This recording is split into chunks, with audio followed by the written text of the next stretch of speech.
Hello, friends. Happy Thursday. I thought it'd be fun to do a little bonus episode of Bobby's Podcast because I've got the time and I want to talk about this because the weekend's upon us. So I don't know if you got a hot date this weekend or if you're on any dating apps. I would obviously, I'm not on any dating apps because I'm technically married.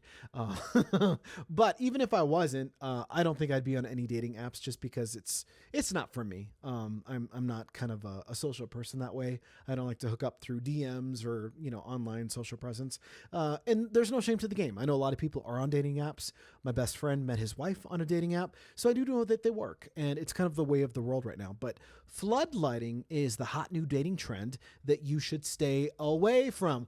Ba, ba, ba. So if you got a hot date this weekend, here's something to think about. There's a new tactic that you should not be doing.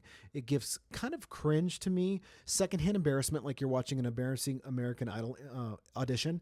It also gives a little bit of doses of crazy personality to me. And the term is show me floodlighting.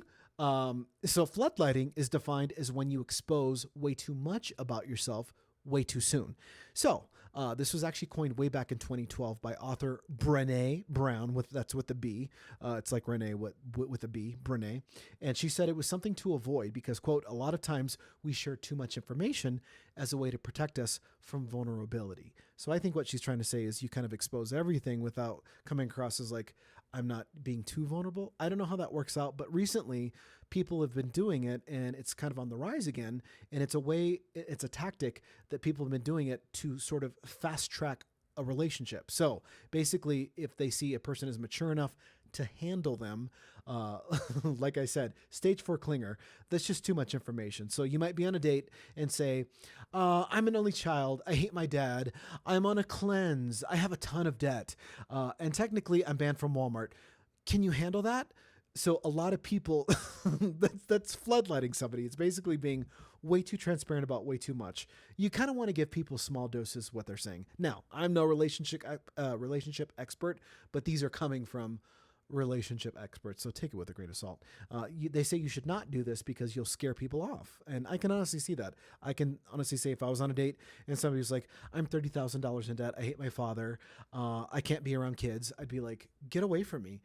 That's just me.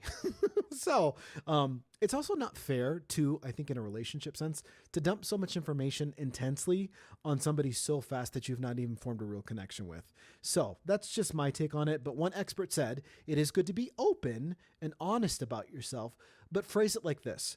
There's a difference between organically engaging and immediately waterboarding somebody with your deepest traumas. So I'm no relationship expert. I'm not a matchmaker, but the more you know. Ba, ba, ba, ba. So don't floodlight somebody this weekend.